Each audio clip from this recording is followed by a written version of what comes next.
Un varón para una solterona. Saga Solterona 5 por Olympia Russell. Capítulo 26. Elena estaba sentada en una silla dura en su nuevo dormitorio, el dormitorio definitivo hasta el fin de sus días, ya que era el que le correspondía dentro del palacio de su marido, el que le correspondía como baronesa de Cornuels. El dormitorio era precioso.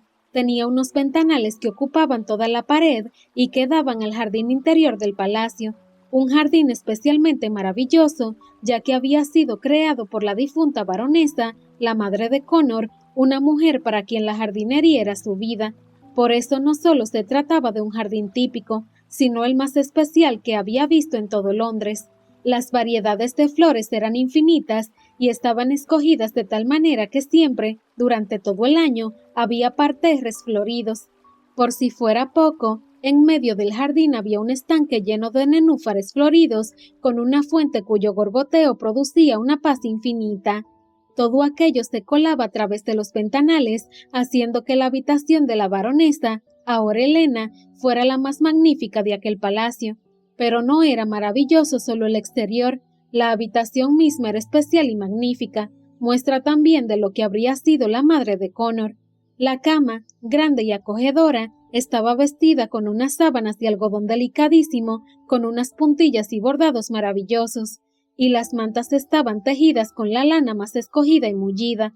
Toda la habitación estaba decorada en un amarillo pálido, cálido y acogedor al mismo tiempo, y, finalmente, varios jarrones con flores frescas terminaban de darle a aquella habitación el aspecto de ser un trocito de paraíso. Pero entre todas las opciones para sentarse que la habitación le ofrecía, Elena había escogido la opción más humilde e incómoda.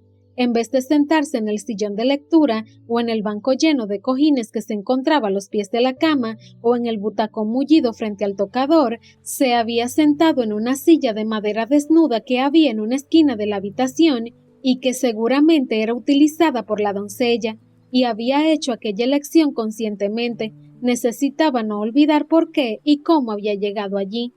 El palacio de Connor, la bienvenida de los criados, su habitación, todo era maravilloso, pero lo que había ocurrido para llegar allí, no.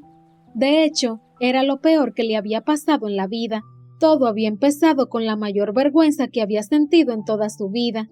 Su hermana y el pastor la habían descubierto medio desnuda cuando Connor estaba a punto de poseerla por detrás. Es decir, que no se había tratado solo de sorprender en situación comprometida a dos solteros, que ya de por sí era un escándalo mayúsculo, sino que les habían descubierto en una postura y actitud que encajaba más con las que se daban en los burdeles. Elena estaba convencida de que no podría volver a mirar a los ojos a su hermana sin ponerse como la grana, y sobre el pastor no quería ni pensar. Iba a intentar, por todos los medios, no volver a cruzarse con él nunca más. Pero siendo horroroso, aquello no era lo peor. Lo peor era que tanto el pastor como su hermana, después de recuperarse un poco del bochorno, se habían empeñado en acabar aquello de la única manera posible, obligándolos a casarse. Tanto Connor como ella se habían negado en redondo en un primer momento, mostrando estar de acuerdo en algo por primera vez desde que se habían conocido, pero finalmente habían tenido que aceptarlo. Aline había sacado sus armas más sucias y había amenazado con publicar lo ocurrido en el periódico que leía la nobleza británica. Elena sabía que no lo iba a hacer, pero aún así le dolió que su hermana fuera capaz de plantearlo, y el pastor les amenazó con el fuego eterno del infierno. Al final habían aceptado.